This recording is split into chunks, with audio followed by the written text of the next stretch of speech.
All right, what is up, everyone? How are you doing today? How is your week so far? I hope your week is wonderful. I hope your week has been fantastic and that you're smiling and you're happy and you know there's people around you that love you, or just that there is people around you that love you. I hope that for you all. And today I have a guest. Ashton is actually someone who I guess that we were neighbors. Let me bring her on. How you doing, Ashton? Good to have you on the How show. are Welcome. you?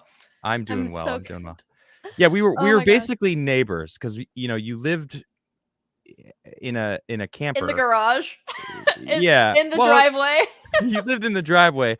So Ashton was living at the compound or the cast castle, as it were, Mhm. when I was there.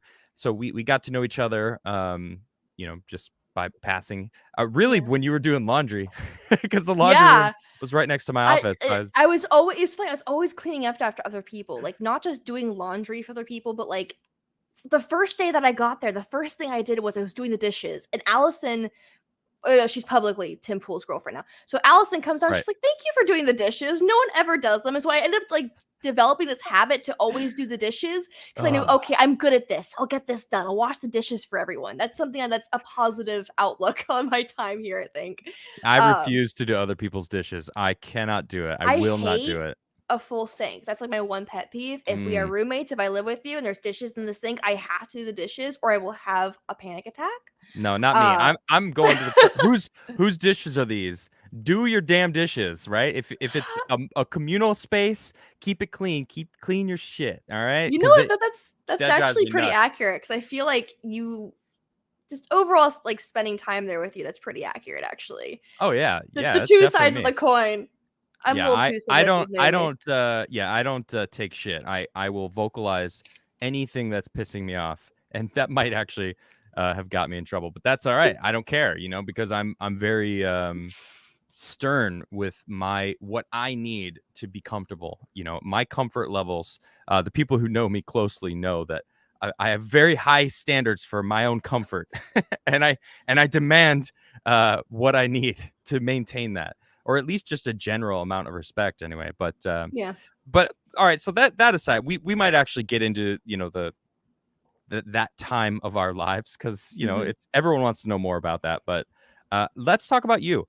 Now, I met you. I didn't know who you were actually when we Mhm. first met. All I knew that you were at the time Luke's girlfriend, and I Mhm. was like, that's it. That's all I knew. And Oh, then that's just been exposed. well, That wasn't public information until now, Adam. oh, I apologize. So let's strike that from the record. I'm pretty sure people had like assumptions. I mean, I technically I was his girlfriend, and technically I did work for him. Okay. I Well, edited that I footage have and I have whatnot. opinions on that, but we'll keep that Oh, we'll put that aside at least for now. I don't that's know. for the I paywall. That's for the. Well, hey, That's listen. until Adam gets very Apologize. pissed off at someone and decides to use against someone. The No, amount of I tea that Adam could spill, I'm sure. no comment. The amount of tea I could spill, but I don't because I'd rather not, end up You know in a what? sewer Because somewhere. because we have both taken the high road on those kind of things. Yeah. Well, I really want to stress how sorry I am for saying that. I didn't realize that it wasn't public It's information. okay. It's I fine. It's really do fine. feel bad though. But over like But all I right. don't want to say this as if like living at the Cast Castle was a bad experience because it really wasn't. I actually adore everyone who's still involved with that house. It's just when you do live in a house with tons of people, Mhm. eventually there's going to be like some tiffs, some like issues. No Which comment. you and I witnessed some interesting events at that house for sure. No Um comment. No comment. I'm not commenting. Mostly, honestly, and most of it was just Andreas eating my food, to be fair. Well, that's the stuff that involves you though, right? That Right. that I really Andreas don't is know. Well, it's Andreas. he's a character. I mean, and people on my he's been on my show multiple times, so people know Andreas Exertus if you Oh, don't know who we're talking about. I love Yeah, I do Andreas. too. Andreas he's a fantastic person. But what I was trying to lead to was I didn't know who you were, right? That's all it was. And then Mhm. I found out that you actually had a channel and you kind of had your own following. And then, now I've seen your stuff. You're very outspoken on certain subjects.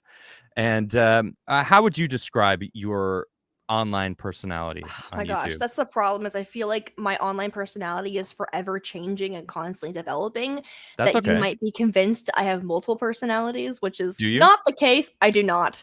I wish I you Okay. know what? That would definitely make me way more I feel like a lot of people say I do as a way to make me Yeah. more interesting than I actually am, but I do not. Okay. I just So so you're not happen to that be interesting. I'm no Okay. I also happen to be someone who is in my mid 20s, and I happen to be dropped in the middle of the public sphere at a very early age in college. And your 20s is your time where you're constantly developing new ideas and entering different, situations and learning new things. And I think Hmm. because I was basically dropped into this political sphere at the age of, I believe, like 19, 20, What happened at when you were 19 or 20? What was when I was that? at college, in Berkeley, that's when basically all of these like riots broke out and a lot of the free speech stuff Mm. spurred back up. And now, originally, before I got involved with the Trump movement, I identified as more so left wing, actually, more so left wing libertarian, maybe even anarchist, but definitely liberal for sure. Okay. But my biggest issue is that I wasn't even so much a Trump supporter. I actually voted for Gary Johnson in 2016. Uh, we all make mistakes. But it was funny actually because I just remember witnessing how Trump supporting students were being treated, and a lot of the lingo that came with it, like people saying, "Oh, these people are Nazis. They have no right to have, a voice." And I had a big issue with that because I'm always an advocate for free speech. I'm a firm believer that people should be able to have conversations, communication, and talk to one another. And what really set me off was the Milo riots in 2017, and that really just made me like, you know what? I'm going to talk to some of these people and see what they actually think and really see what's going on. And even though at the time I was considered, a liberal, a lefty, whatever, I still own a gun. I'm still pro free speech. I still want to advocate for less taxes. I still don't trust the government. I was very much Hmm. more leaning libertarian, if anything, Okay. uh, in that aspect. But what happened was essentially is that a lot of things happened with my family. There was a lot of ostracization just for me trying to support these people and having the right to speak, to the point where a lot of my friends broke contact with me. My family broke contact with me, to the point where I was just completely alone, to the point where I was forced to sort of go. It's like, have you seen that meme where it's like there's someone in the middle saying, both people have really good arguments about this situation, Yeah. and one side pushes them as saying, you're siding with the Nazis, you're siding with the bad guys, and like the bad Yeah. guys are just like trying to prop them back up. That's basically what happened to me, is that I basically became a Trump supporter because I was ostracized by my own friends and family for simply supporting the Trump supporters themselves. So I basically got pushed So into this community. Hmm. let me ask though. So you were interviewing these people, and you were putting this stuff online? Is that what? Well, it's funny. So I didn't actually start a YouTube channel. I had a YouTube channel for a long time that was mainly around things like Julian Assange. I went to the SeaWorld protests when I was in high school. I played hooky and basically went down to San Diego from Berkeley and just played, went to protest to see. Again, I was a lefty. I protested SeaWorld. I was pro Julian. I mean, I'm still pro Julian Assange, but I was really activated in Yeah. that sense. This is back when, the left actually did support Julian. Well, I don't want to say the left because the left technically does still support Julian Assange. We just don't hear about it as much We as we all used should be to. supporting Julian Assange, just Right. It to shouldn't be a throw left that or out right there. issue. I also Correct. hate the left versus right paradigm. I feel like it's really keeping people separate. It's not actually doing anything. It's not really doing any good. But Mhm. what essentially happened is that my YouTube channel had nothing to do with any of this. Okay. It was just something I started when I was in high school. It got no views on anything. And what had happened was during the Milo riots, I took footage of people burning things, smashing things, and no news organization would take my footage except for Fox News. Now, I am a kid who grew up hating Fox News as equally as I hate CNN, ABC, MSNBC. But the problem is that Fox News was the only people willing to take my footage. Mm. So I ended up getting on Fox News, doing a little talks on this, and that's when I got ostracized by my entire family and friends Okay. and whatnot, pushing me over to the right. And it really like I never considered myself a Trump supporter until that very moment. And I feel like, looking back at it, I feel like it was of two things. One, I was surrounded by a bunch of people with the same principles, all right wing, all very much pro Trump, and there's still some things I can understand and relate to in the Trump atmosphere and movement, regarding a lot of issues we're actually not supposed to talk about on this channel on YouTube and whatnot. But Understood. basically, Thank you. yeah, yeah. I'm trying to make sure you're good. Hold on. But Let me ask you though, because mhm, you said that you were basically that person in the meme that said both sides have good points, and then they were mhm. pushed over, and then you were like, you're saying you're a Trump supporter, but were you a Trump supporter, or were you just like I staying was, on that I side think because people weren't ostracizing you from that I side? think it was both. I think I became a Trump supporter over time because what happened Okay. was, and this is like why I have a huge issue with cancel culture and echo chambers. So there are some things that like Trump did in comparison to Joe Biden and Obama that I did agree with a little bit more. Like I wish he didn't send more missiles into Syria, but I am thankful he didn't start new wars. Right. There are many things I can say that are bad and good about Trump. I don't think he's a literal Nazi. I don't think he's Hitler. But I will say this: a lot of my support with Trump was a lot of me trying to fit into a community because I was in a position where I was so scared and alone as of losing my family and friends. I really was desperate for community. And at first, it was more so I was supporting the Trump supporters. And then over time, being in this echo chamber of only right wing ideas and only right wing arguments, I became a Trump supporter, if that makes sense. Yeah. Which is why I don't agree with the ostracization and cancel culture that comes with people simply asking questions or saying things that people might consider, to be bigoted or outlandish. Just because I think if we have the constant flow of ideas and constant flow of conversation between people on the quote unquote left and quote unquote right, we can actually have people having real conversations about how did this, the right did this. I just think there's something more beneficial to people in different political ideologies talking than canceling each other and trying to ostracize each other. Absolutely. Civil discourse, it's woefully absent from society nowadays. And there's also this thing about people and their views on someone. If let's let me put an example out there. So say there's someone on the left who finds something out about someone on the right. Oh, well, suddenly they're not this perfect person anymore. Nobody's Right. perfect, right? Well, No that's the one's thing is perfect. like, Trump isn't perfect. None of right. these past presidents were perfect. We can't expect anyone to be perfect. Granted, we can expect certain people to have some semblance and standards of like what they will do and what they won't do. I certainly found out a lot about Obama that I didn't know at the time. That how many bombs did that man drop? I Right. at churches, weddings, kids, like, it's crazy. Hospitals. Hospitals, like what I found out about him, and it's like they're saying stuff about Putin right now, and I'm like, yeah, but Obama did all that and some. What I think is so funny, it's like we can't let other countries, invade other countries the same way we did. That's our job. Right. It's just Basically, like it's crazy. I You mean, I can't. don't stand with Putin whatsoever, but I also don't Same, trust Ukraine either. Like I feel like same. it's I don't trust it's not that I hate one government, it's that I hate all the governments. I don't trust any of them. They're all Yeah, warmongers, they're all liars, they're all corporate lobbyists. Like none of them can be trusted. yeah. But let's go back to you're now in the Trump camp. Mhm. You're realizing you're a Trump supporter. You're making content, and you're losing friends. You know, who you thought were friends, because real friends, you know, Mhm. see through that. And family. So that must have been difficult. You're on your own. Yeah, it was really scary actually. At one point I actually was like homeless for a couple days and was like Yeah. like trying to like hop from like couches and whatnot. I've like really had to like I really struggled and try to figure things out. Eventually what happened was I ended up finding a friend from these rallies who I ended up staying with and basically like started filming from within inside their closet, which is actually where I started making most of my videos at the Okay. time. And like Innovative. and at first, it's funny actually because I remember really just wanting to know the truth. Like at the time, I really didn't know anything about politics. I still don't know anything about politics. I'm still learning. I'm still growing. I mean, I'm a 20-something-year-old. I think a lot of people forget that about me. And it's like you said earlier, people get this idea of the perfect conservative and perfect liberal. They want the person to be exactly who they think should be molded into. And the thing is, I feel like a lot of people forgot that I was like really young and really just learning. Yeah. And I think they wanted me to be like this perfect blonde conservative cartoon character that, I wasn't even really. And so I think what happened was I blew up basically overnight with the help of a lot of really big name pundits.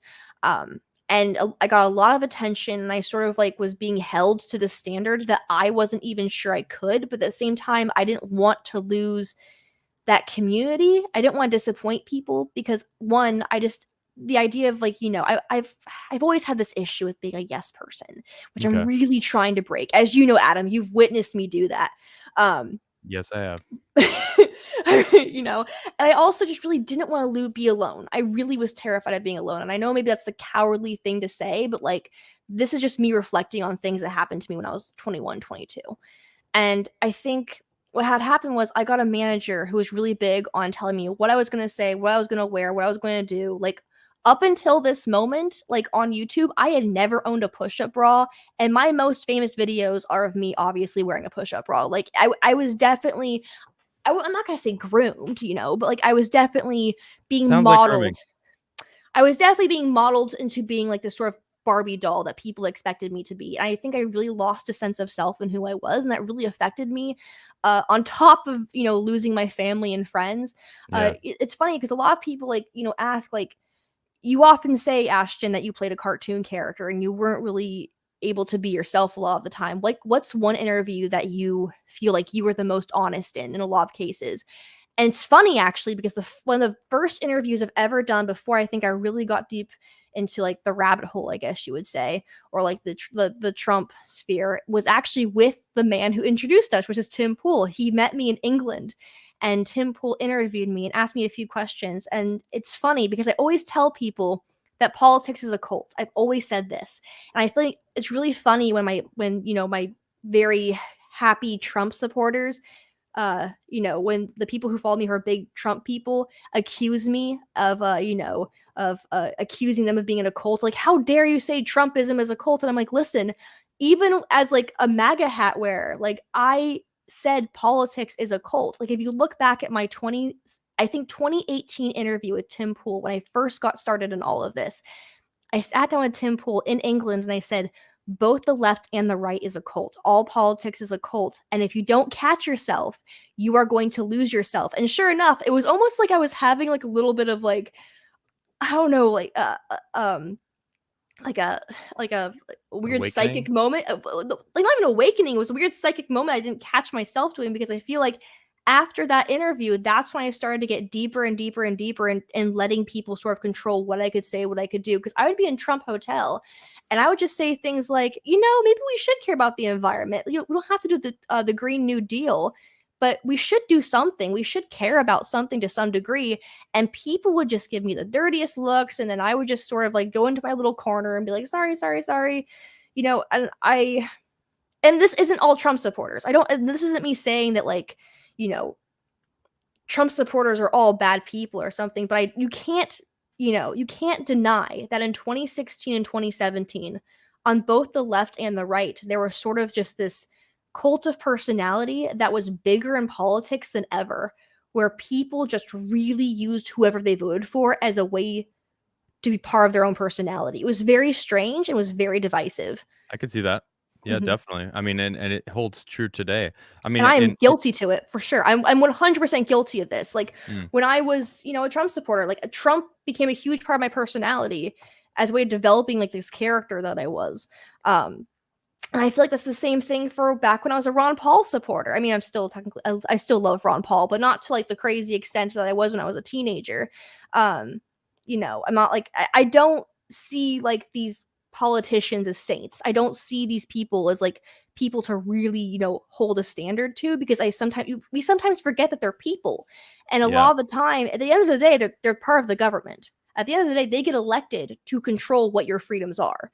I true. think a lot of people who want to believe that somehow people like Trump or Biden or Obama or AOC or Bernie Sanders or Hillary Clinton or Ron Paul, they think, well, this is the good guy. This is the person that's going to make things better in my favor. But the truth is, they're all politicians. And Yeah, you really can't trust someone who's in office no matter what they say or promise. that's actually what you just said right there.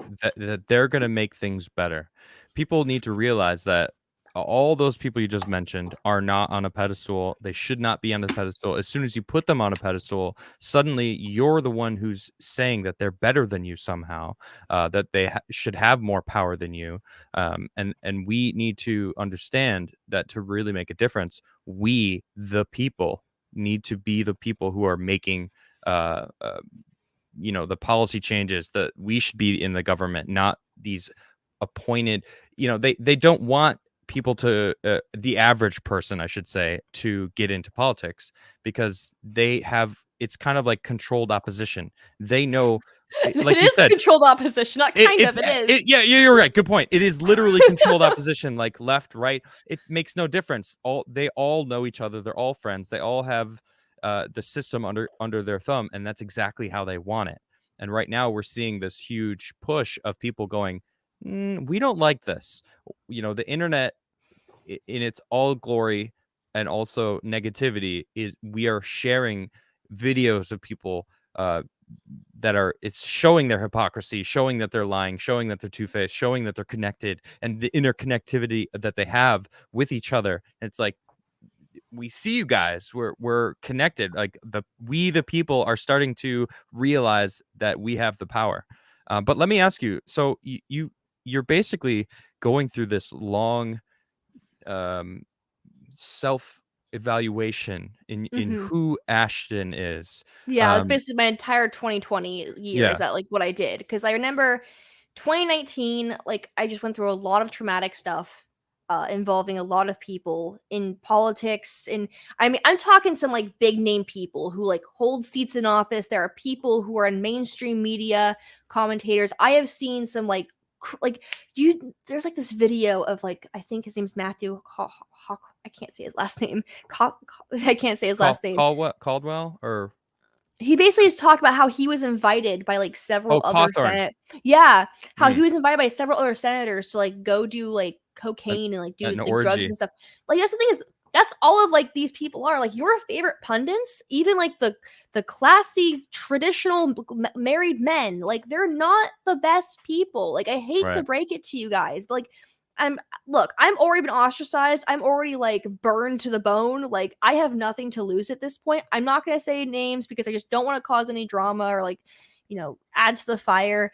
But like a lot of people that you look up to that you think are going to like save culture, like, save the culture and save Western culture. Like a lot of these people really do not care unless you're giving them money. Like I'm going to be straightforward with you. And a lot of these people rely on fear mongering culture. A lot of these people, what they'll do is they'll yell into a microphone and say how the world is ending unless you do this and you do that and do, despite the fact that they're being very safe from behind a microphone and a webcam, living off millions of dollars that you gave them to yell in a microphone. I know some people like that. They do not understand the struggle that you go through, to the point where they do not understand the struggle that you go through to make ends meet, to feed your families, and they do not care as long as you are sending them money so they can yell into a microphone to tell you the world is ending, and that if you only do as the thing that you think should be done. That's the thing, is these people know exactly what you want them to say. They know what you want to hear, and they use that against you to make money. Like the only truth that you will ever find is what you examine and what you develop by world experience. So if you go on the street and you experience something that you may like or dislike, or maybe have questions about something, that is what you should be focused on. Not these podcasters, not these, not these pundits, not these Twitter people. The internet's not a real place, by the way. I'm going to tell you this right now. I let the internet control so much of who I am and what I was doing with my life for so long, to the point where I just don't care. Like, I'm honestly considering turning my YouTube channel into just me talking about Harry Potter, because none of this is real. Like that's the thing, is like, for people to say, Ashton, we need you to come back and join the fight. It's like, do you honestly think, like, what is a tiny blonde girl saying the same talking points as everyone else going to do to change anything? What happened? When and what happened that made you reach this point? Because you weren't there when oh no, I legit thought at one point. It kind of was at that point when we were neighbors. So, but you didn't reach that point in a you weren't aware of it to the point of what you're saying right now, Oh yeah, how for you're sure. saying it. This is a Yeah. whole different story right now, I feel. So in 2017, I legit thought that I was gonna help save the world. I Okay. legitimately thought that I was one of like these like comic book superheroes that was gonna help people fight for free speech and like fight for a common good and fight for truth. And then in 2018, a lot of what I wanted to talk about, like Julian Assange and fighting the wars, got censored because I got taken over by a very pro-Trump manager. Not even pro-Trump, actually, more so just like Republican in general. And then in 2019, I just needed to take a break, but then I ended up relying on the wrong people who abused, some traumas that I went through and decided to abuse me, and some bad things happened. And in 2020, I just took a break from the internet completely and really examined everything, and really just I started talking to people on the left and the right. And I went to like a George Floyd protest. I went to different, I went to right-wing rallies, left-wing rallies. I just talked to people who were Yeah. different. I asked them, "What's your opinion on this?" Because I don't know enough. And that's the problem, is I wasn't saying I don't know enough. Instead, I was going out into the street for 2 years with a microphone in hand, talking out of my butthole about absolutely not thinking I knew everything when I really didn't. And the worst part is that I was saying talking points that had no meaning to them, and people were just eating them up. No one was learning anything. No one was developing anything. It was just me with a microphone walking around on the street saying rats in Venezuela, blah, blah, blah, blah, blah. Like, none of that had meaning. And Yeah. so I thought, you know what? I'm just going to shut my mouth and ask people, what do you think about this? What are you going through? What's your experience? And I got I got the perspective of communists, socialists, libertarians, Republicans, Democrats, far right leaners, far left leaners.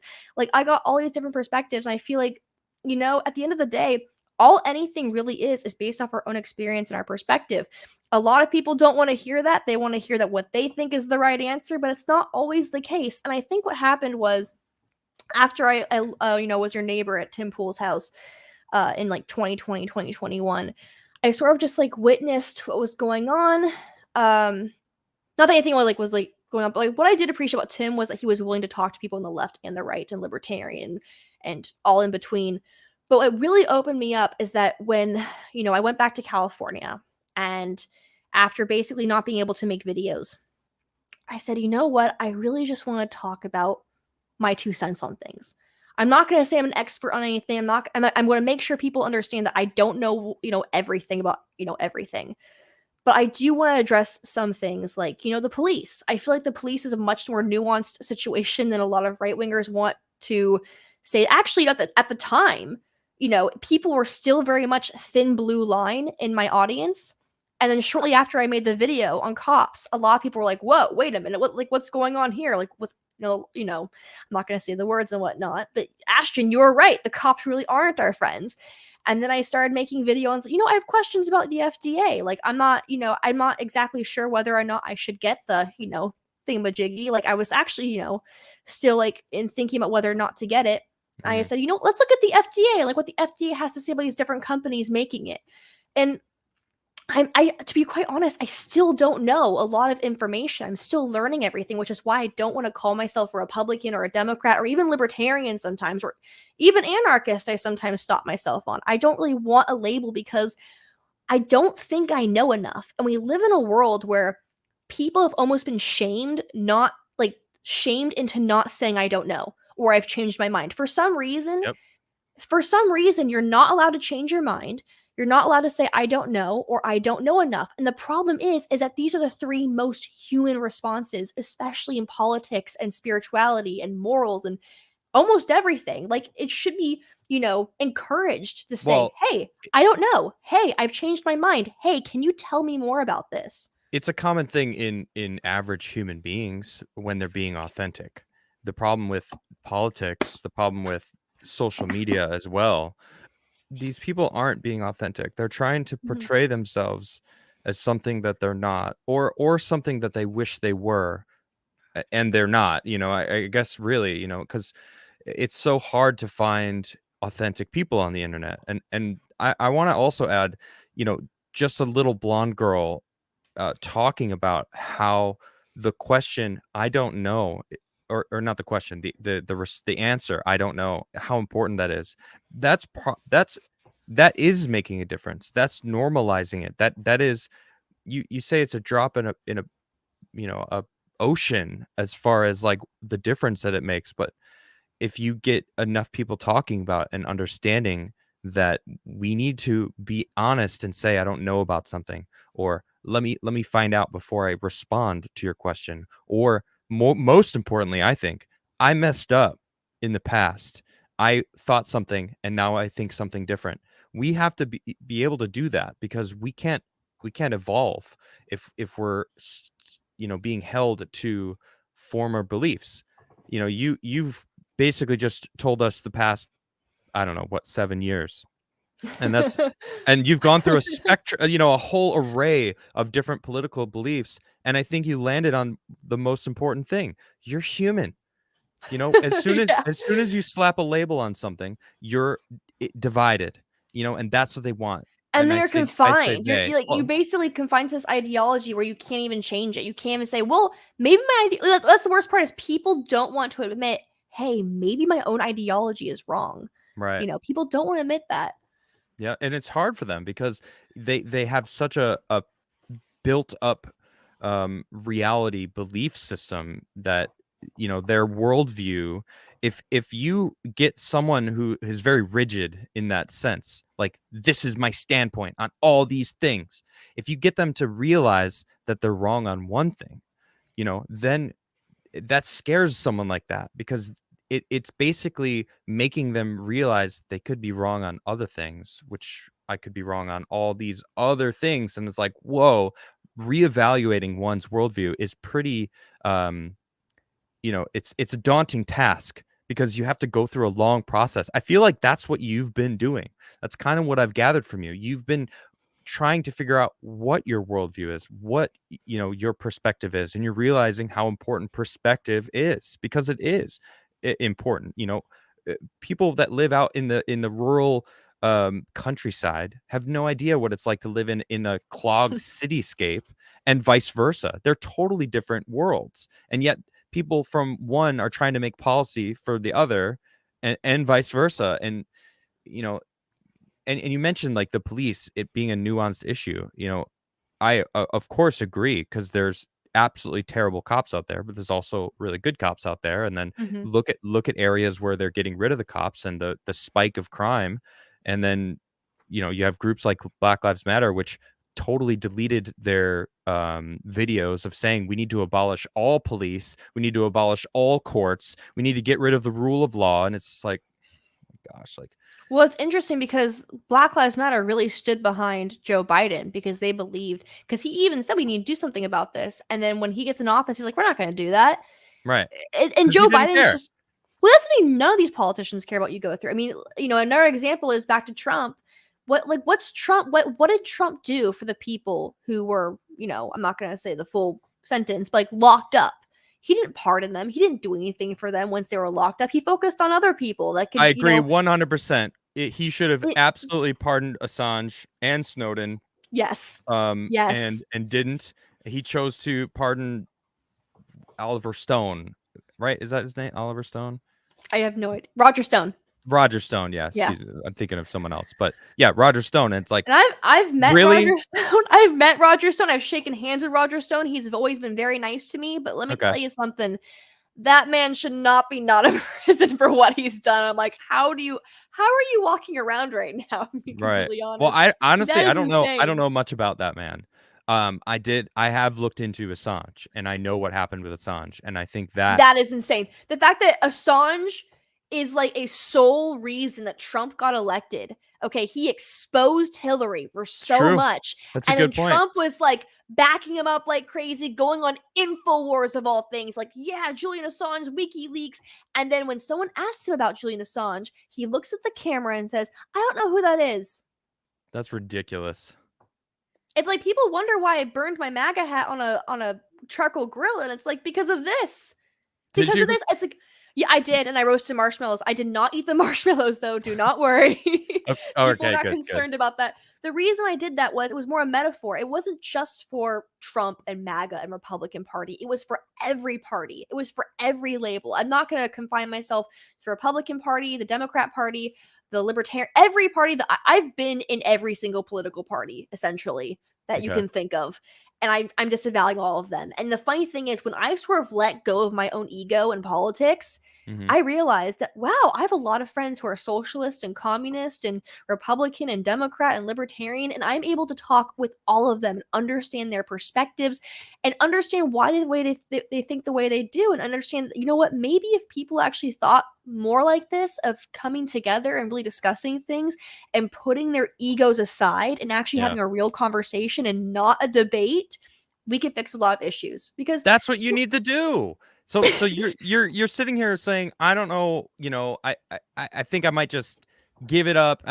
What's the point of me being online? That is it right there. You just explained it. That is exactly what we need. If you have friends of all the different, the affiliations and in the I little want to do bubbles, the little interviews echo chambers. talking to everyone. Actually, that'd be a great Yeah. documentary. Just talking. Here's the thing, and a lot of people are like, "How can you be friends with that ideology?"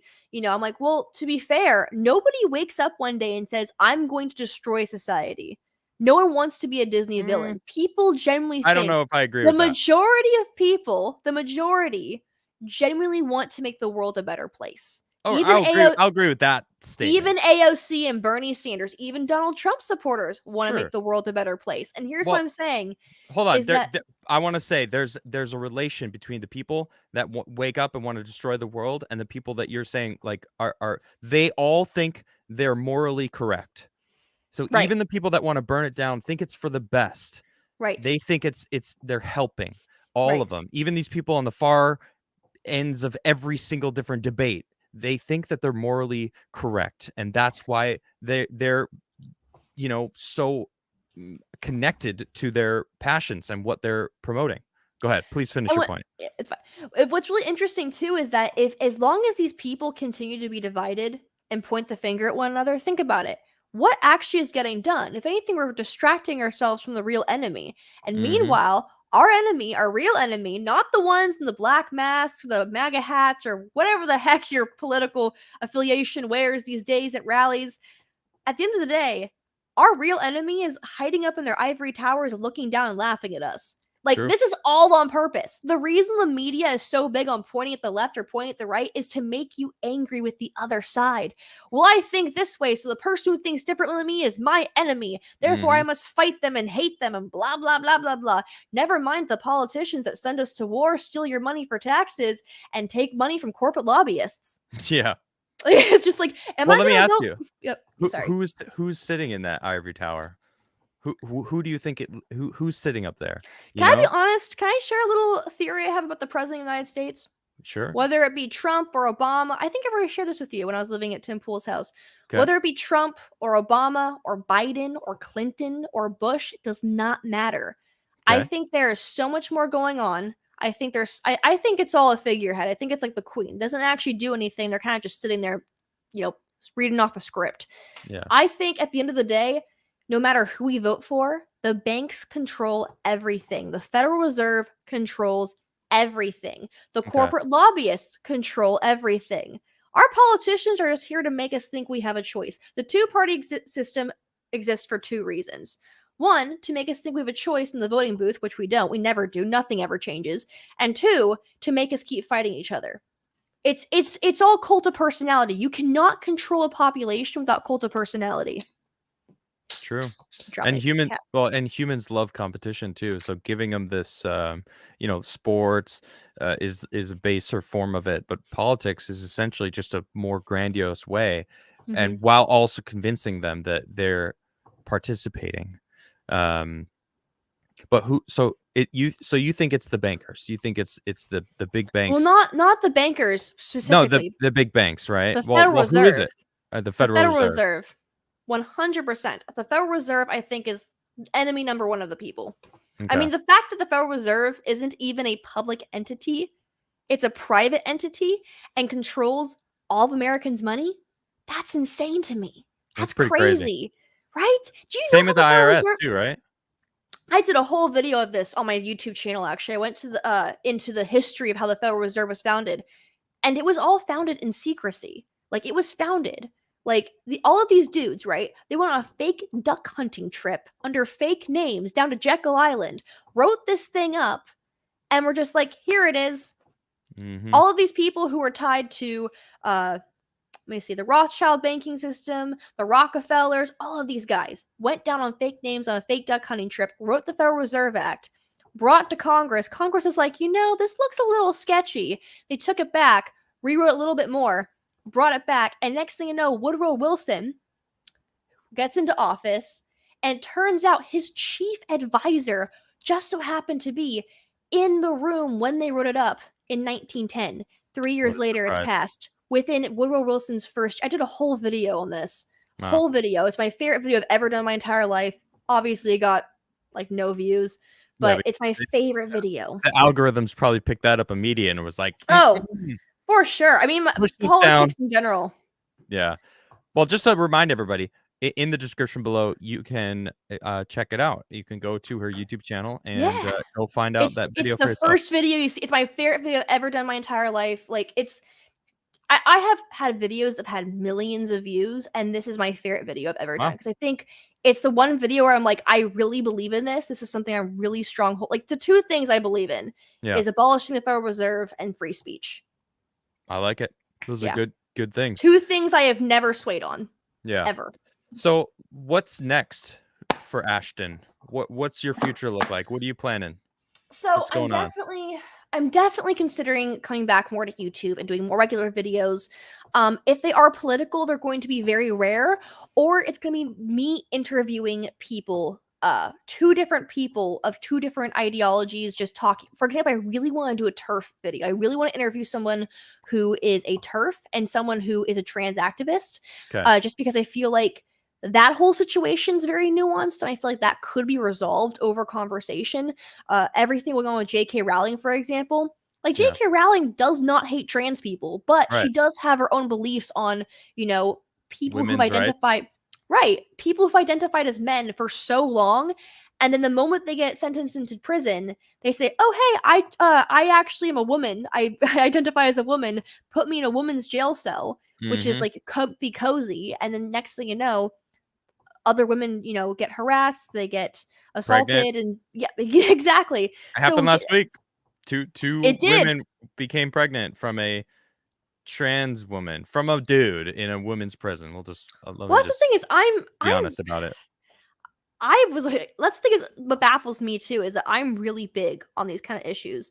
Just because, for example, like when I was still at Berkeley, I remember this is before Candace Owens blew up because of Kanye. And I remember asking her, I mentioned Blair White because her and Blair White had some beef, I think like a year prior to all this going down. And I remember saying Blair White's name, and Candace Owens was just like, she's a man. And I'm just like, you can't look at Blair White, even knowing she's trans, and be like, that's a man. You just can't. And like, that's the thing is, when it comes to trans people, like I'm like, look, even if I don't fully understand it, I can't understand what you're going through or how you feel. I'm still going to respect, if you respect me, I'll respect you, and I'll call you by, whatever name or pronouns you want. However, when it comes down to it, if there are men who are abusing trans situations, trans people should call them out, and women should call them out, and everyone should call them out. Yep. I agree. I actually had a spicy tweet that there's people on Twitter that are mad at me today. I tweeted out, I said, trans women are just gay men indoctrinated. And I believe that. I think I said mostly are mostly, because, there is like gender dysphoria is an actual thing, and it's, I think it's significantly fewer and farther between than they're claiming. Like watching Crowder do his last prove me wrong video. It's basically biological males shouldn't compete in women's sports, and of course it was all about what is trans. And this reporter came on and he was like, this is the amount of people, and it turned out to be it was actually way less. It was like 0.018%, and you know they're really trying to make it seem like it's so much more normal, or prevalent, is the Hmm. more correct word, than it is, and it's not. But then this teacher just announced like 20 out of her 30 students just identified as trans, and it's like that's you're indoctrinating them. That's not it's Well, not it could be possible. indoctrination. It could be indoctrination, or it could be chemical imbalance. 20 out of 30 I kids mean, I'm identifying that they're trans? No. yeah. Well, here's the thing, Adam. Right. You have a point there, but you have to remember too, chemical imbalance has become more prevalent than ever because of like Uh-huh. what we're eating, the amount of kids Sure. and the early ages they're giving medications to. I mean, when I was 8 years old, my mom tried to put me on SSRIs at like 8 years old. My dad luckily said no, she will not be doing What is that. that? What are SSRIs? It's an SSRI is a mood stabilizer. Yeah. My mom Mm-mm. thought I had ADHD. She wanted to put me on like Ritalin and all this stuff Right. and an SSRI. I was like Right. So, all 8. right. So you're telling me that our, humans, our bodies are being changed just by what we're eating. So now their whole movement is to pump more drugs into these young kids to try to I'm affect them. not And saying it's if it's like happening. I'm saying it's a theory. It's a a hypothesis. Like theory. it's Okay. it's like I could be completely wrong. I'm just saying, well, I'm putting, these two relevant things together and wondering if that's a case. Okay. Again, I am not an expert on anything. I am just rambling into a microphone. No, that's fine. I don't claim to be an expert on things either. Mhm. Life is about understanding and asking questions and hopefully getting What answers. What I would want to know is what is the benefit of getting more and more people to identify as gay and lesbian and trans? Like what would the benefit be there? That's the thing is I don't deny there I have an definitely is answer. some doctor give me an answer.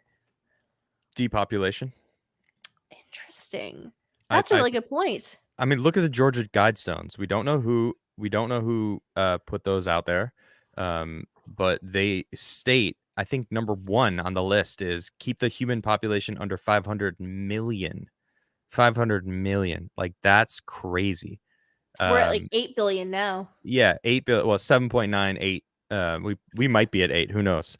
But there's billions of us on this planet, and like the When Georgia was Guidestones, that's crazy. You when know was how the last time? When was the last time that the population of the earth has been 500 million? Great question. Because Uh, isn't that how many Probably not long ago. Probably what's like 5 a couple hundred years ago, if I had to like make a guess, because the population has skyrocketed because of the Industrial Revolution and the Mhm. way that we've set society up. Um, no, it was Yeah. 500 million. Because like, Someone had, what? America's 2 billion, 1 billion? I really no, don't no, know. no. We're like 380 or 360 million. Okay. Yeah, like most of the population of the planet is like India and China. Like they both have Really? no, it's I not would think 500,000. It's 500 million. who's saying 500,000? Yeah, it's someone in chat. Oh, Uh, okay. You're yeah. wrong, chat. I've been reading about the Georgia guys. I have an article about it I haven't read somewhere. anything on this. Let me see So if I can find it real interesting. quick. You know what though? They're scary to think about. Speaking of theories, is that Uh-huh. I met someone, okay, at a conference recently who is convinced this whole thing with Ukraine and Russia is Hmm. going to lead to a crypto issue. So if everyone's cutting off Russia, right? If we're all cutting off Russia from buying and selling, China's got a new customer who's willing to pay more and Yep. buy more and sell more for cheaper.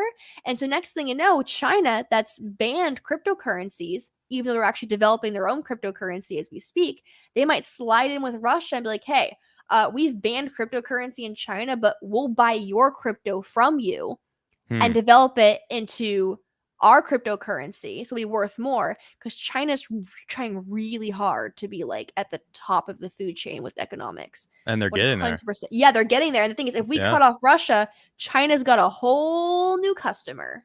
that's true. Yeah, I mean that, Hmm. and they're talking. Like they've been in conversations multiple times, especially because of the heavy sanctions that are going on. And think about I it. mean, We're not boycotting China for still associating with Russia. Why true. not?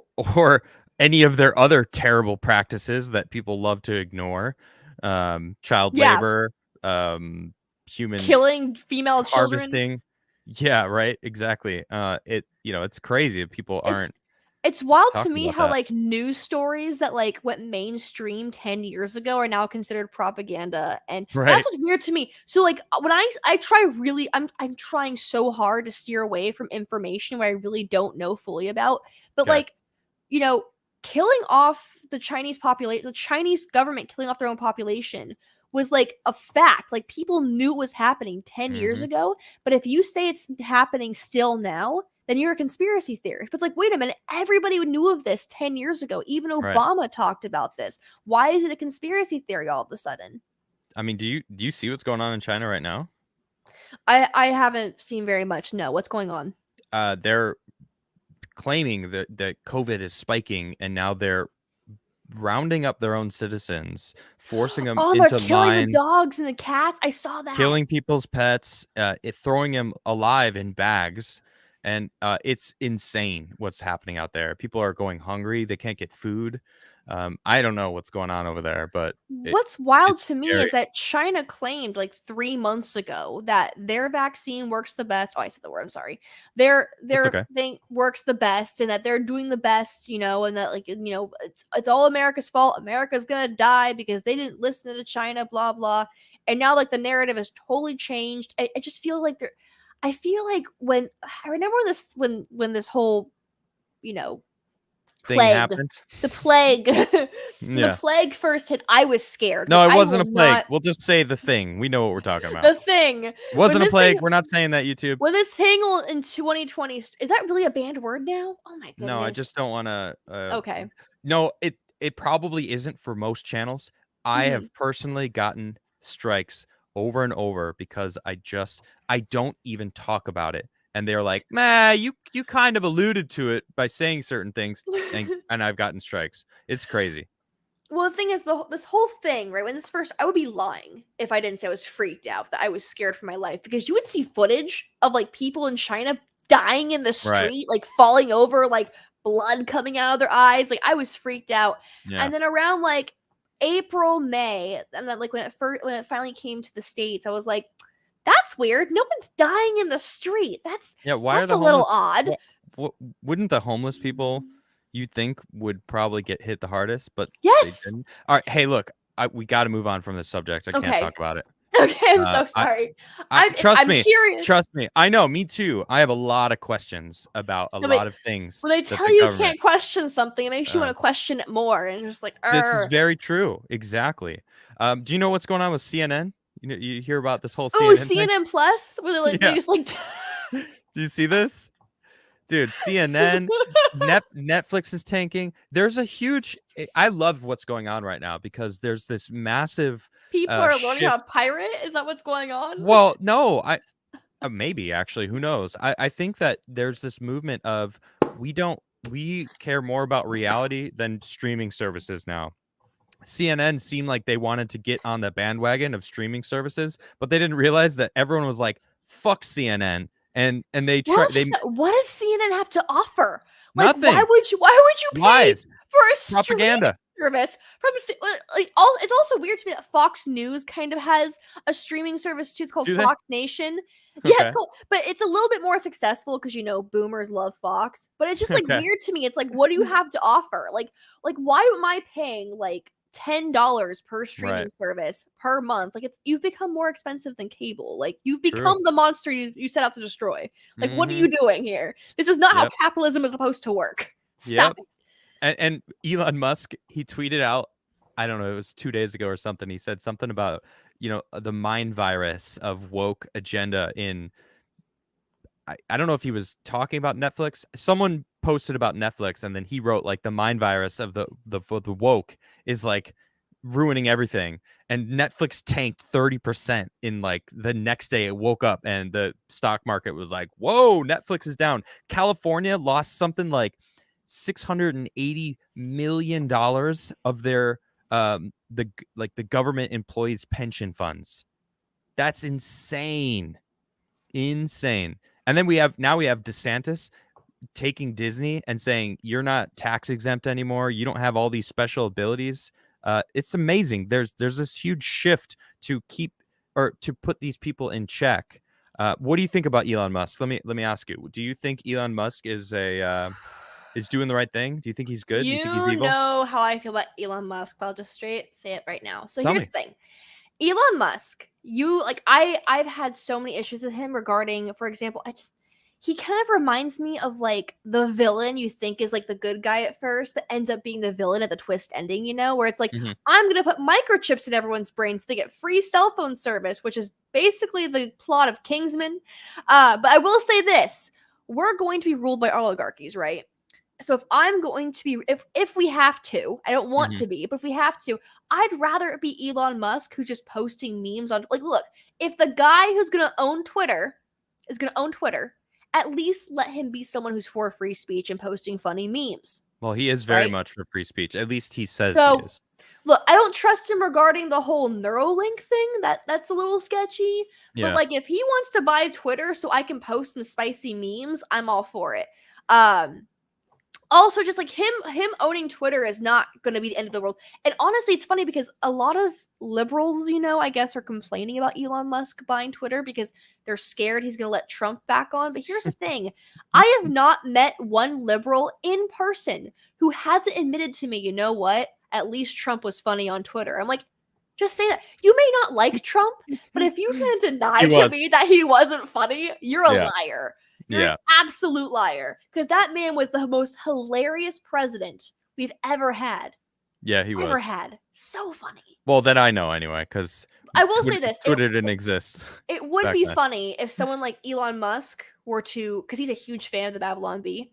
It Yeah. would be fun if he bought something like Netflix and basically just like completely took out all of like the cringe stuff. You know what I'm Well, saying? Like, no I more see this. cuties. Yeah. Just- I see a movement online that's saying like, yo, if Elon buys Twitter, he should buy Disney next. I mean, of course, buying That's what Disney and then would be Amazon a and then lot more than everything. $45 billion, but Mhm. man, that's all right, You know what? interesting. So you think he's a I villain in disguise?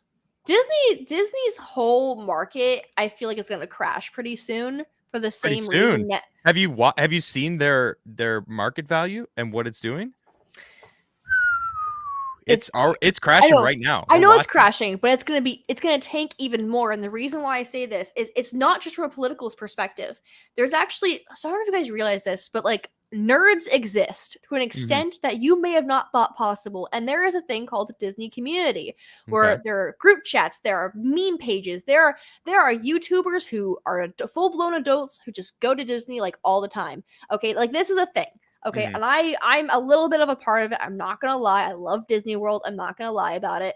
But here's the thing: a lot of people in the Disney communities are really angry with Disney, not just for politics. In fact, the majority of people who love Disney are very upset that they're overly compensating for the woke factor. And the problem is that they're actually not putting in much effort into their animation, their story building, or even their music lately. And so we're True. getting a lot of movies and TV shows that seem to be more like, I don't know, like Nickelodeon cartoons. And a lot of people have been noticing how they've been cheaping out in the animation. They've been cheaping out with the storylines. Nothing's original anymore, like Disney used to be. I mean, the last good Disney film I think I watched was like Coco, and that was like what, 2016, and even I before that was like remember. every few years you got something really good.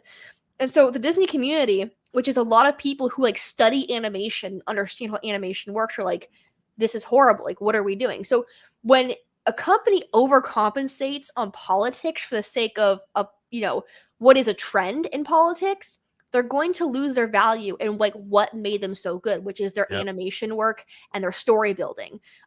Just a little geeky tidbit for you there. So I think Disney's really going to crash really soon if they're focused so much on the woke factor and not so much on the talent that goes into animation and story building, because it's like any other show or movie. If you're so focused on making something woke and adding gay characters for the sake that they're gay or black characters for the sake that they're black, you're not going to focus on how those characters actually add to a story.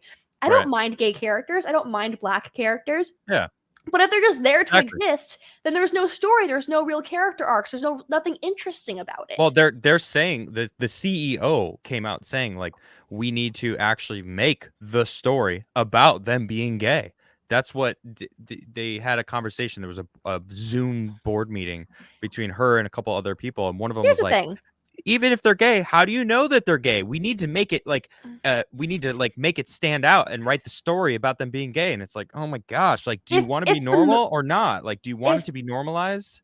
If the movie is like, that's actually a really good point. Like, for some people who really want it to be normalized, they're really not making it normal.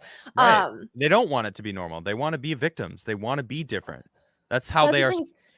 You know, I don't want to say all gay people just, you know, these people are using it as a way to be special, where it's like nobody's special. If you're gay, that doesn't make you special. You're just gay, and that's okay. You can be Right. gay. Like who cares? I remember when I was in high school and everyone was like, I really want a gay best friend. And there was this kid in my high school who was like a total jerk to everyone. No one liked him. He was mean. He was rude. He was a total bully. And then one day he came out gay, I think in like our sophomore year of high school. Okay. And everyone was just like, oh my gosh, I love him so much. I want to be best friends with him. I'm like, this is like the meanest person I've ever met in my entire life. And you want to be best friends with him because he's gay. That dude ended up being our like homecoming king. And like, I guarantee you, like, I hate to say this, but like, when you go from being like the biggest bully, like bullying people who are different than you, and then you come out gay, and like you think, well, maybe he was like repressing some stuff because he hadn't come out yet. No, he's still a bully. He's still a jerk to everyone, still walks all over everyone, and he becomes homecoming king after everyone used to hate him for being a jerk. You have to ask yourself, like, is this like what's happening? Like, are we just gonna like root for people for the simple fact of the color of their skin or because they're gay or lesbian? Yes. Like, has that what we've resulted to? Yes. These people use it as a shield. Like, oh, I have the LGBTQ POC shield. You can't touch me now. I'm allowed to be a jerk because I'm gay. It's just like anyone can be a jerk. I don't care what your skin color is. I don't care what your sexual orientation is. You could be a jerk or you could be cool. Any human being has this. I'm allowed to do bad things because I'm this marginalized group of people. And it's like, using this marginalized group of people thing does not make you less than a bad person. There are good people and there are bad people in all groups. And if you're a bad person, you're simply a bad person. I hate to tell you that. Boom. Well said. Like, well said. Ashton, I've got a bunch of super chats. I'm going to read them. I see there's some questions tonight. Oh, no. No, they're positive, or from what I've seen. I haven't been paying too much attention. Robert Wild says, I hope this makes Betty smile and Dan and Francisco smile. The leg of doom is on the move. It'll be at Quarter Black's P.O. Box on Monday. My niece is doing okay now. Good to know. I think you mentioned she might have chickenpox or something. I'm glad to know that she's doing well. I'm sure Garrett will be excited to have the leg of doom. Neo Unreal. Hey, Neo Unrealist is here. How you doing, man? Good to see you in chat. He super chat. He says the UK Muslim parents in 2019 were the canaries in the coal mine. They protested LGBT indoctrination of children, and the story got swept under the rug. Yeah, you sent this to me earlier. I found it really interesting because back in 2019 they were complaining about it, and in Britain too, which I didn't realize that they kind of had the same thing going on there as we do here. In the States. Dashing Rogue says, do you have BPD borderline? Is that borderline? What is that? Multiple? You know, or people have. I feel like BPD. It's borderline personality disorder. Oh, okay. And I have actually. It's funny because speaking of the internet involving me and like making me question myself all the time, I used to get comments like that all the time, like, "Oh, this girl has BPD." I didn't realize that it was a meme for e-girls, and so I actually went to a therapist and asked them, "Hey, do I have BPD?" And they look at me and they go, "No, you do not. I'm sorry. You're just autistic, sweetie. Don't worry." Okay. I am autistic. I actually am on the spectrum. For people, oh, there you go. People actually do wonder, like, Ashton, are you actually autistic or is it a meme? I'm like, no, it's real. It's not a meme. I wish it was a meme. This next one is from Not Tim. Says, you're both wrong. Oh, memories. I love you, Not Tim. You're fantastic. But listen, Adam. Listen here. Oh gosh. Young Pei Chang. Listen here. I'm gonna tell you exactly what you were saying, but in my way, and that makes it right. No. Listen here. Young Pei Chang says, "Hi Adam, hi Ash. This has been tough with no Elijah and no Sydney live show. The withdrawal is too real." Well, thanks for joining on to my show. I appreciate that. Yeah, it's I know some stuff about it. I'm not allowed to talk about it. So, Metastep says, I voted for Gary Johnson as well in 2016. It's only a mistake if you didn't vote your conscience. I love that. That's a great way of putting it. Like, you didn't make a mistake, right? And also, a mistake is only mistakes if you don't learn from it, right? Uh-huh. Then you're just living life. I also don't regret it life either. is about. I feel like a lot of people hear me say that like I made a mistake. Like I wouldn't say it's like making a mistake. Like I wouldn't say I made a mistake in politics. I just Mhm. my Trump times were a learning time for me, and that was like sort of my like. Here's the thing: is As it should be. I don't hate Trump supporters. I have so many friends who still love Trump and think he's the best. I just like I would rather just not have a label for myself because I feel like it's not responsible to have a label when I don't fully know. I If love that that. makes sense. Yeah, definitely. And continue. Be blessed, or bless everyone in chat, and Adam and Ashton. Spit the truth. Thank you, Metastep. Thank you very much. Robert Weil says, Adam, Diana got banned. Free Diana. Be blessed. Diana's banned? What?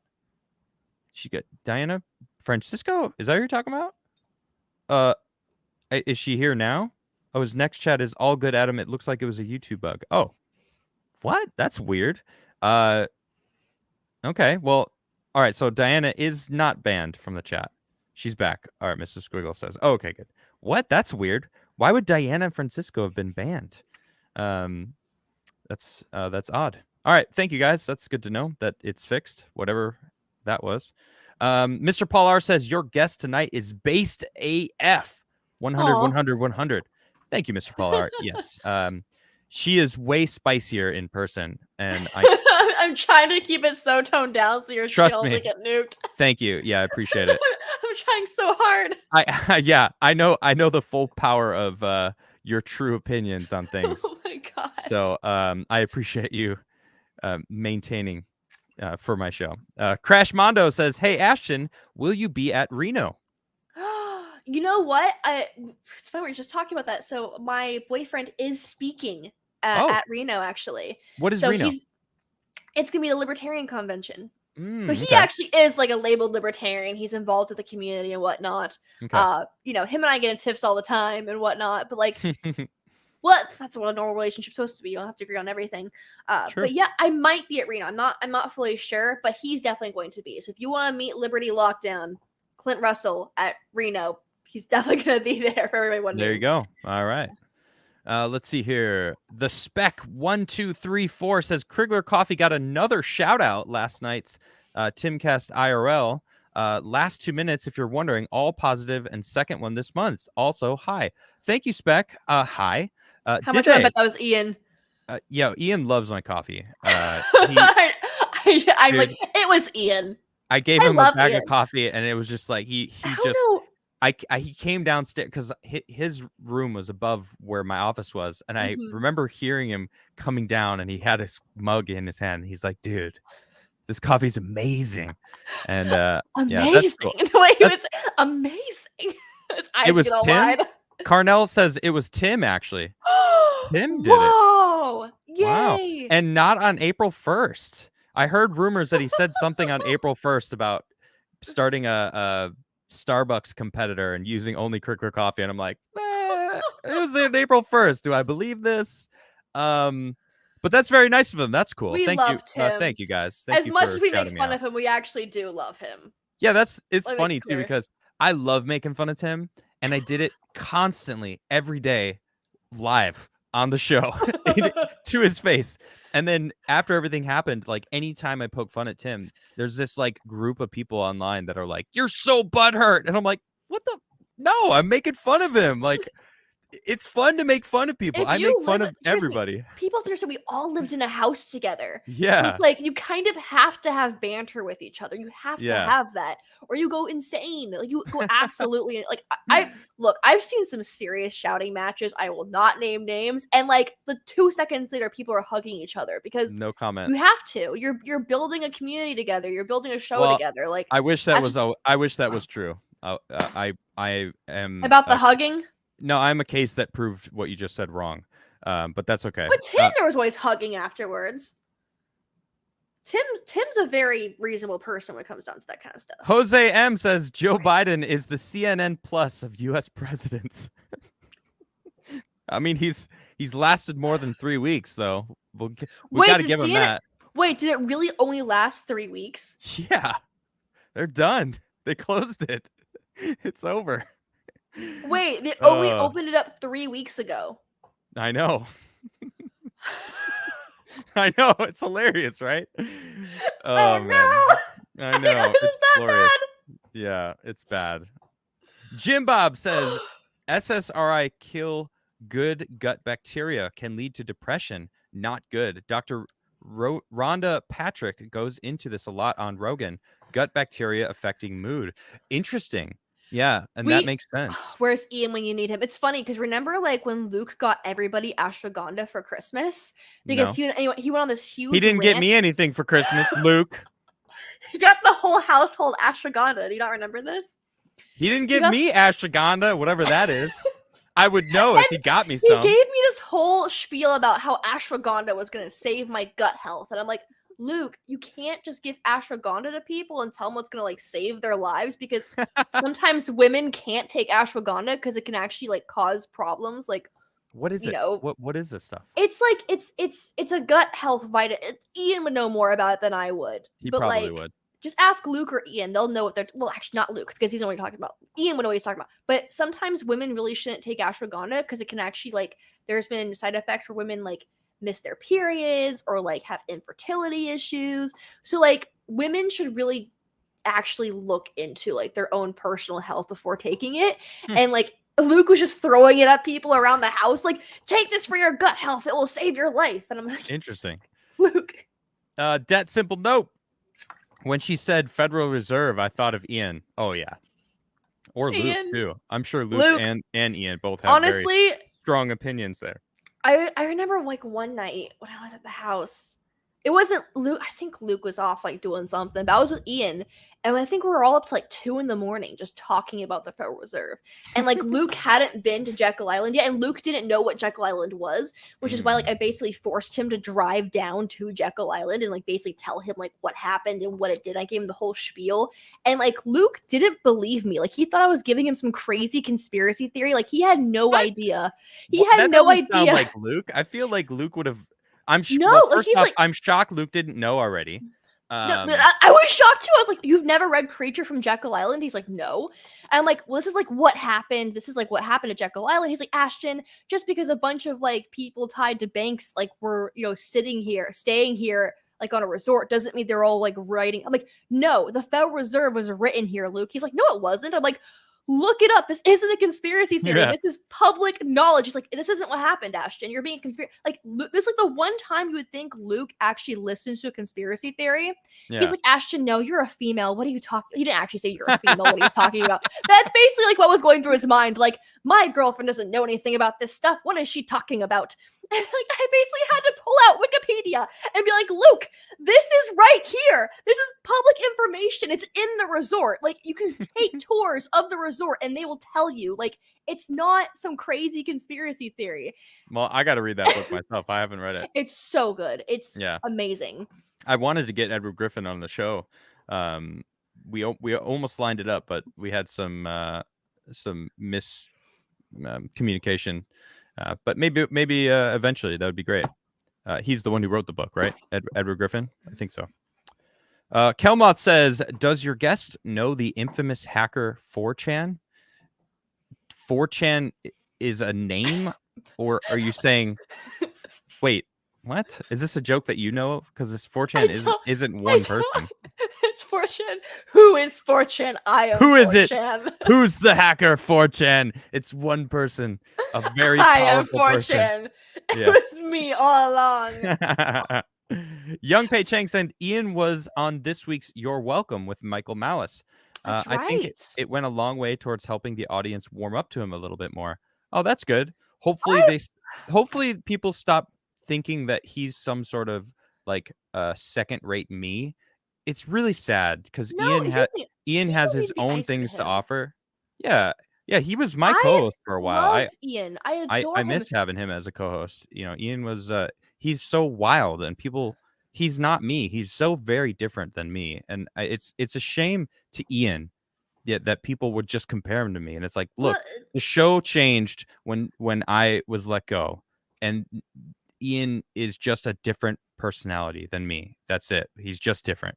he's just also, here's the thing. If you were to hang out with Ian in person, he is just one of the most engaging people you ever meet. And True. like not in like a weird conspiracy theory. I mean like just a genuine person overall. Like I remember we were hanging out in the kitchen and like he was teaching me how to make sourdough bread and like he's just a genuinely good human being. Like people need to be nicer to Ian. Please be kinder to Ian in the chat. He's a really wonderful human being.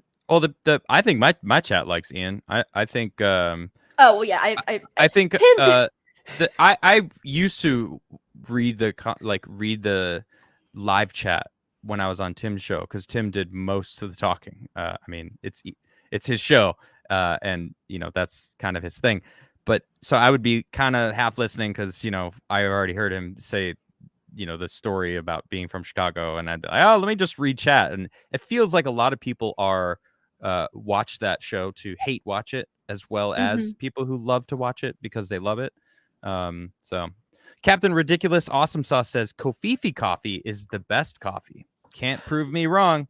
I also super chatted Quarter Black yesterday, and he stumbled on my name a lot. Well, I got it down, dog. I got it down. I don't understand. It's not hard. It's Captain Ridiculous Awesome Sauce. Very, very easy, at least to me. But I've gotten rather good at reading things out loud over the past 2 years. Alex Magior? Sorry, I don't know how to say your last name. I've never seen that before. Would you have Ian on the Crigler show? That would be awesome. Or that would be dope. Well, I did have him on my show. He was my co-host. And he was stolen from me by Timcast. That's right. Did you introduce Tim to Ian? Ian? No. Ian met Tim when they were in Connecticut. There was How long ago? How long ago did they meet? I think they met 5. I honestly I don't recall exactly when they met. They might have met before the place in Connecticut, but when we were still in New Jersey, Ian was brought down and was just kind of hanging out. He was working on a card game. Mm-hmm. You know, he was working on a card game that I was actually kind of a part of for a little bit. But yeah, I was like, Ian, you're kind of wild and crazy, and your takes are crazy. Let's why don't you come on my show? And he was just my co-host for a while. And then after I was fired, it took 2 weeks to then he was no longer my co-host, and then was on the Timcast show. And it's like, oh, all right, cool. I have no hard feelings about that. No, I actually really don't. I mean this wholeheartedly. I wish the best for all of them. I've never been happier in my life, and I don't regret anything, because life is a learning experience, and you can either choose to learn from it and move forward, or you can choose to maintain being a victim and stay stuck in one spot. And I am not one for being stuck. And Ashton, it really does feel like you're kind of moving forward in life too, and that's awesome. Mm-hmm. I'm looking forward to seeing what you do. Thank And you. yeah, well, thank There you for was joining. one. Oh Go yeah, there ahead. was one comment I do want to address though, is that I do get often accused of grifting, which Everybody it's does. yeah, I do. I do want to address this though because I think it's the funniest accusation I get out of. Listen, Adam, people Okay. make up so many stories about me to the point Mhm. where the Harry Potter fan fiction I wrote when I was 12 years old is more realistic than some of the crazy conspiracy theories people think about me. Okay, Wait, like first off, what is a grifter? Define it first. a Define grifter, it's grifter to funny. me. So the definition of a grifter actually of the dictionary actually means someone who just works a lot. Funny enough, but I guess the internet definition of a grifter is someone who does something for the sake of money, which is ironic for me because I really made no money off my YouTube channel back when I did it. Mhm. All of the money I ever made to live during the time I was making videos was based on other editing and filming jobs I did for other people, and I would get hired to edit and film for other people. So Yeah. that's how I made a living. Like I did this whole YouTube thing as a hobby. Well, there's a Um, distinction you're missing though, because Mhm. I do the show this is my job, right? Mhm. I do this show for the sake of money, but Yeah. I love it, and I talk about things that I actually am passionate about, and Right. that is the difference. If you are doing something that you don't actually believe in just for the money, that's what a grifter is. Well, at the time, I really did believe I was like on the right track to things, and then one day I woke up and I realized, you know what, this isn't the path I want to do anymore. And it's funny people accuse me of grifting now, Mhm, because what would be grifting is if I were to do a whole 180. Like for example, Hunter Avalon from like right to left almost instantly. Whereas by me saying I simply do not know and I simply am still trying to figure things out, I'm still willing to learn from mhm, different voices is actually a huge dive bomb when it comes to like any sort of like this is like what's going to cost me any fame, any amount of money. Like this is just me saying I'm willing to learn. Because in order to be successful in anything, you have to have the cult of personality mentality. You have to have people willing to say, this is right, this is left, this is what I believe in to an exact extent. You have to appeal to a cult of personality audience in order to actually grift and actually be successful in anything. oh, I successful think in it's kind of grifting, ironic. you mean? 'Cause What? I don't know if I necessarily agree with you there. You know, you have to have, uh, you know, reach out to the cult of personality to sell what you're selling, and it's like, I don't think the people that follow my show, the people in my audience, I don't think um, I don't think they follow me because I am, um just trying to adhere to their political views, or that I'm trying to appeal to their cults of personality, as you say. I Mhm. think they follow me because of my opinions on things, which can change, which because I try to be as authentic as I possibly can. Right. I try to just be me and talk about stuff That's what I'm because saying. That's not grifting. You're staying true to who oh you are. Oh, I'm sorry, I missed that part that you Mhm. were talking about grifters. Okay, yeah, I Yeah, get in that. general. In Yeah, order to yeah. actually Then quote I unquote totally agree with you grift, then. yeah, Yeah. in order to actually quote unquote grift, or Mhm. really in a lot of sense be successful in most most internet spheres, you Yeah. cannot be successful in the internet unless you give into the cult of personality. Which I've Right. essentially, that was like me taking my MAGA hat and burning it on a charcoal fire, was basically me throwing away my entire career. Like I had so many job opportunities through the Trump campaign. I had sponsorship opportunities, so many different things, and people were begging me to come back for 2 years to do Mhm. Trump stuff for them, and I just could not morally do it. Yeah. Well, And I was follow what's best for you, for sure, right, I agree. right. Because I Uh, remember we were sitting in the kitchen. You're like, Ashton, what are you making in our video? What are you making a video, Ashton? yeah, And what I are was you just like, doing? I'm not ready yet. I don't know what I'm doing. Uh, I keep reaching for Captain yeah. Ridiculous Awesome Sauce says, "Definition of a grifter, Jack Murphy." Just my opinion. Oof. Yeah, I don't know. You know about Jack Murphy, I'm assuming. Oh yes, I do. Why you say it I like that? because okay, so Jack Murphy blocked me on Twitter. Break it down.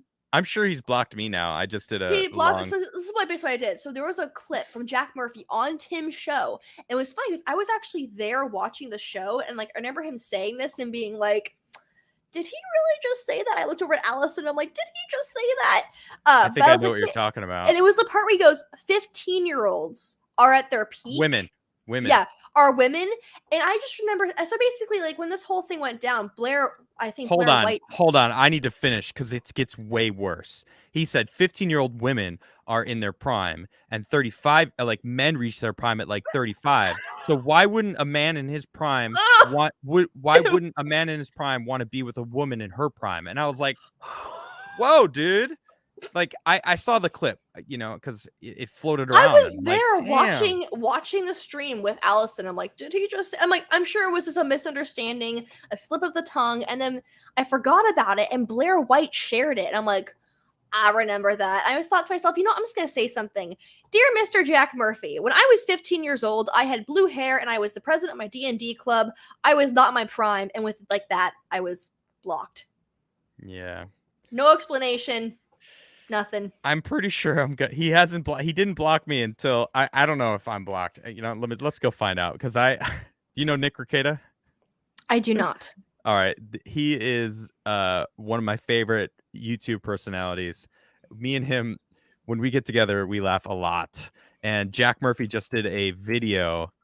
Jack Murphy live. Let me see if I'm blocked yet.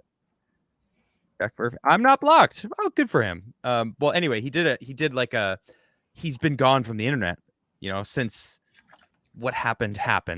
And he finally did an interview, and me and Nick watched the whole interview and broke it down. Like, we were pausing it, talking about what he was saying, calling him out for lying, calling him out for grandstanding, calling him out for all this crazy stuff. He's such a liar. I mean, Dude, he's he's such a liar. It's so bad. And the way he talked to Sydney is like what really threw me off at first. I was just like, I've had so many, people interview me and say the worst things to me to my face. Mhm. And I've sat there calmly and been nice. And I'm like, you know what? I don't appreciate you saying that. Like, there's a way to do it. Like, I've had my emotional breakdowns. I've had my bad days. Don't get me wrong. Yeah. But you don't just say F you to someone interviewing you, especially like when she obviously had no idea what it was that she was going to say. Cindy it. is a sweetheart. She is a sweetheart. She's Like- and she was so pro on not responding, not clapping back at him. For him to go to her employer and try to convince them to fire her. Yeah. I'm going to go to war for Sydney on that one. Yeah, No, you don't yeah. do that. You don't do that. That's not cool. Jack Murphy, he messed up. Mucho. Kurnoth asks, has Ashton met Lauren Southern?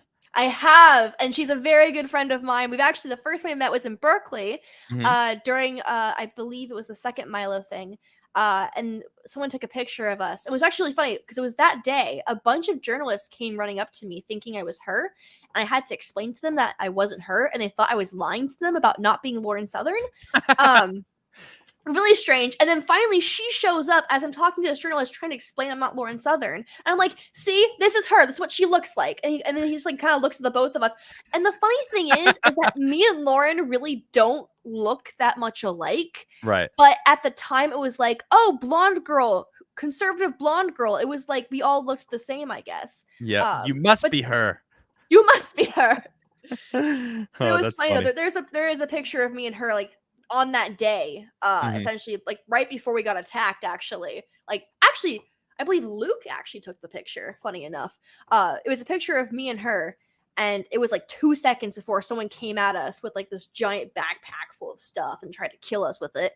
But it was just like, that was like me meeting her for the first time, and me and her have hung out since, and we streamed together. She's honestly, if anyone is real in the conservative space, it is Lauren Southern. She has done amazing documentaries. She asks real questions beyond what the right and left expect her to.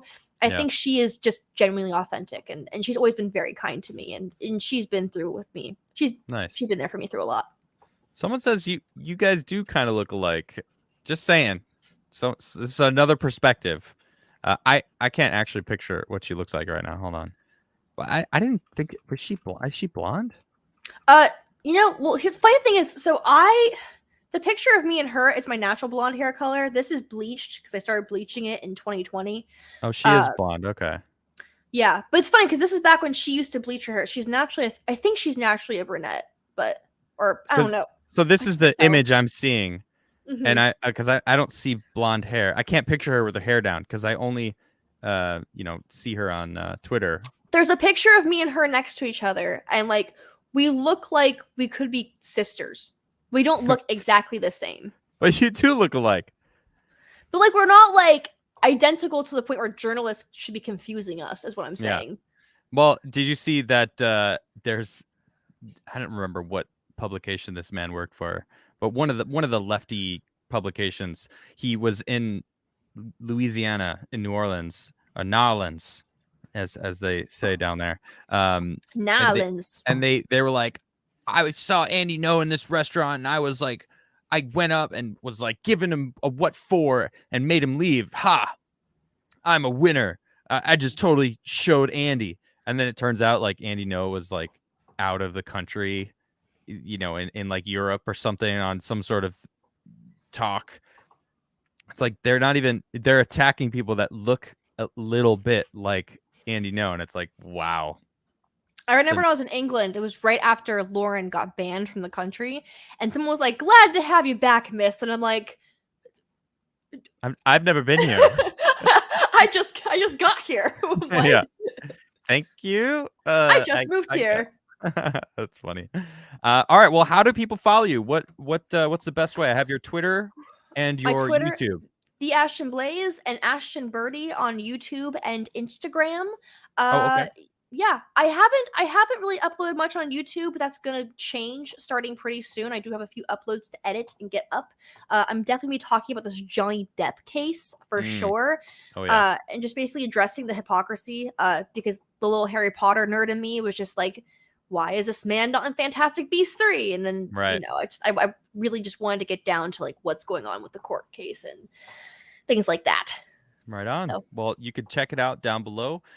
Is her Twitter and her. Well, I didn't add your Instagram, but I will do that. You Right don't have after. to. I mean, it's Sure? just Okay. yeah, it's nothing. I'm sure it's easy to find though if you want to go find her. And yeah, thank you guys for joining. Tomorrow is Friday, which means I'm gonna be jamming. I've been actually working on some new songs. I'm not gonna play any of them tomorrow because they're not done yet. But I am really excited about these new songs, and it feels good to be getting into that stuff. Oh, we got one more super chat real quick. Seth Hauser for $10 says Ashton and Laura do look close alike, two beauties. Well, keep doing what you want to do. Make money where and when you can. Adam, sorry, did not see your video pop up.